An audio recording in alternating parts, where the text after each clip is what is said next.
Hello and welcome back to another episode of Teaching Partner. Today we are going to tackle a very interesting and debatable topic. We were discussing the British curriculum and the American curriculum. People often wonder which one is better and which one they should choose. In this study, we will go through a detailed analysis of both the curriculum's pros and cons. So let's start. Let's compare the American and British curriculum in terms of history. The American curriculum originated in the 17th century and was initially limited to the wealthy and based on religious teachings.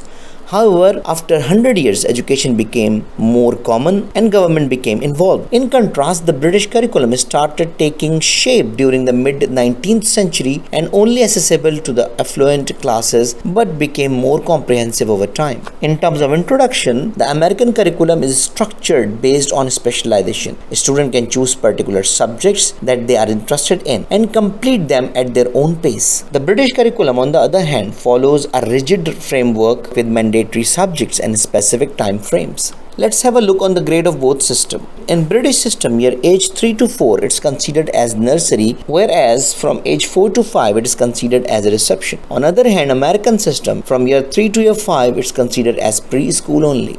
From age 5 onwards, British system will start from year 1 and end at year 13. Whereas on the other hand, in American system, from age 6 they started grade 1 and end up to grade 12. Let's compare the standards. Schools in the UK follow a national curriculum that starts with the early years foundation stage and progresses to the General Certificate of Secondary Education, which is known as GCSE, or International General Certificate of Secondary Education, which is considered as IGCSE. A student can choose from over 70 subjects, including 30 language courses. A-levels are taken after ages 16 and 18 and require passing GCSE in similar subjects. To go to universities, both exams must be taken.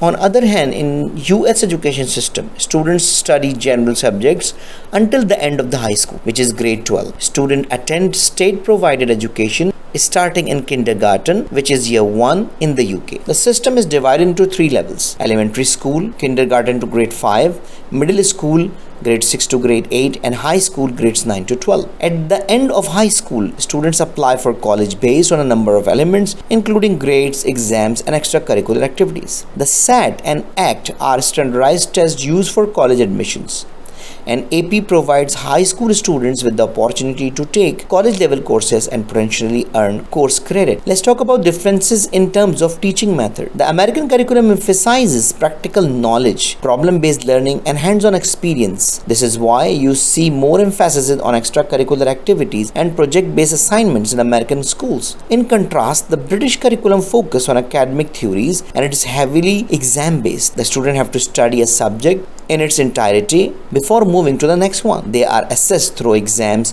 which determine how well they have understood the concept. Let's talk about the career opportunities. That said, some sectors may lean towards one curriculum over the other. For example, in the United Kingdom, sectors such as finance and accounting and marketing are known to prefer individuals with a British curriculum. Law and politics also favor the British curriculum because of the analytical and critical thinking skills it provides. In contrast, fields such as engineering, computer science, and medicine prefer individuals who have completed on American curriculum because of their practical skills it offers. Let's talk about advantages and disadvantages of this system. The American curriculum provides students with more flexibility in subject selection and encourages critical thinking and creativity. However, it can also result in a lack of depth in certain subjects and may not adequately prepare students for college level work. On the other hand, the British curriculum provides students with a more structured and focused education, preparing them well for college level work. However, it can be overly rigid and may not allow for enough flexibility in subject selections. Overall, both systems have their strengths and weaknesses. The British system may produce more specialized graduates, while the American system may produce more well-rounded individuals with diverse interests. Ultimately, it depends on personal preference and career goals when choosing between these two curriculums. At the end of the video, I would like to answer some frequently asked questions.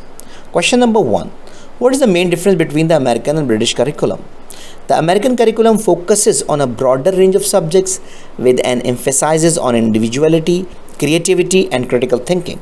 In contrast, the British curriculum emphasizes depth of knowledge and mastery of core subjects. Question number 2. Are there any significant cultural difference between the American and British curriculum? Yes, there are significant cultural difference between the two curriculums.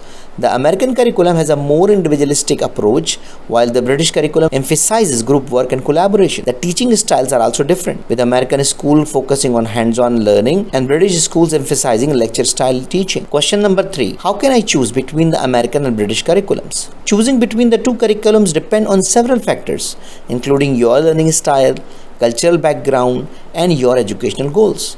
You should research both curriculums, speak to educators and students who have experience in both systems, and find out which one aligns best with your goals. Question number 4.